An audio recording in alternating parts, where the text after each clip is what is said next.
दधाना कर पद्माभ्याम अक्षमाला कमंडलु देवी प्रसीदतु मयि ब्रह्मचारिण्यम अनुत्तमा। अर्थात, हे देवी ब्रह्मचारिणी, जो हाथों में माला और कमंडलू धारण करती हैं, मुझ पर कृपा करें। जो भक्त भगवान को जानने के लिए उत्सुक हैं, जो ज्ञान चाहते हैं, उन्हें नवरात्रि के दूसरे दिन देवी ब्रह्मचारिणी की पूजा अवश्य करनी चाहिए। माँ दुर्गा की नव शक्तियों का दूसरा स्वरूप ब्रह्मचारिणी का है। यहाँ ब्रह्म शब्द का अर्थ तपस्या है। ब्रह्मचारिणी अर्थात तप की चारिणी, तप का आचरण करने वाली। कहा भी है, वेदस्तत्वम तपो ब्रह्म, वेद तत्व और तप ब्रह्म शब्द के अर्थ हैं। ब्रह्मचारिणी देवी का स्वरूप पूर्ण ज्योतिर्मय एवं अत्यंत भव्य है। इनके दाहिने हाथ में जप की माला और बाएं हाथ में कमंडलू रहता है। अपने पूर्व जन्म में जब ये हिमालय के घर पुत्री रूप में उत्पन्न हुई थी, तब नारद के उपदेश से इन्होंने भगवान शंकर जी को पति रूप में प्राप्त करने के लिए अत्यंत कठिन तपस्या की थी। इसी दुष्कर तपस्या के कारण इन्हें तपश्चारिणी अर्थात ब्रह्मचारिणी नाम से भी अभिहित किया गया। 1000 वर्ष इन्होंने केवल फल मूल खाकर व्यतीत किए थे। 100 वर्षों तक केवल शाक पर निर्वाह किया था।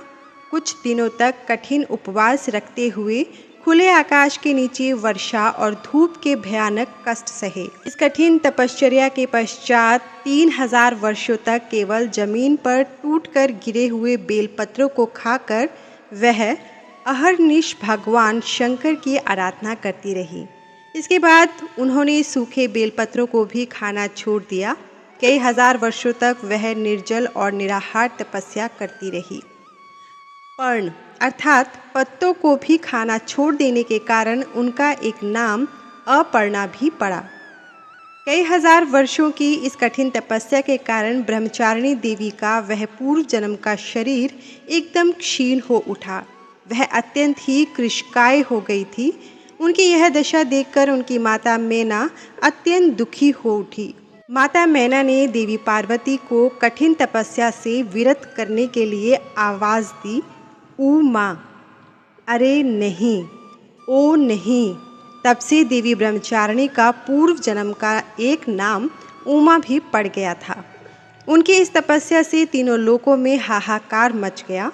देवता, ऋषि, सिद्धगण, मुनि सभी ब्रह्मचारिणी देवी की इस तपस्या को अभूतपूर्व पुण्य कृत्य बताते हुए उनकी सराहना करने लगी। अंत में पितामह ब्रह्मा जी ने आकाशवाणी के द्वारा उन्हें संबोधित करते हुए प्रसन्न स्वरों में कहा, हे देवी, आज तक किसी ने ऐसी कठोर तपस्या नहीं की थी। ऐसी तपस्या तुम्ही से संभव थी।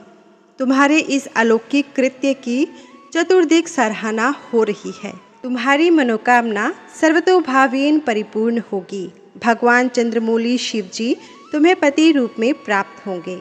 अब तुम तपस्या से विरत होकर घर लौट जाओ। शीघ्र ही तुम्हारे पिता तुम्हें बुलाने आ रहे हैं। माँ दुर्गा जी का यह दूसरा स्वरूप भक्तों और सिद्धों को अनंत फल देने वाला है।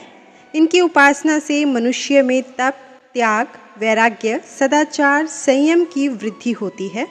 जीवन के कठिन संघर्षों में भी उसका मन कर्तव्य पथ से विचलित नहीं होता। माँ ब्रह्मचारिणी देवी की कृपा से उसे सर्वत्र सिद्धि और विजय की प्राप्ति होती है। दुर्गा पूजा के दूसरे दिन इन्हीं के स्वरूप की उपासना की जाती है। इस दिन साधक का मन स्वाधिष्ठान चक्र में स्थित होता है। इस चक्र में अवस्थित मन वाला योगी उनकी कृपा और भक्ति प्राप्त करता है। आइए अब जानते हैं माता का प्रिय फूल और प्रिय भोग।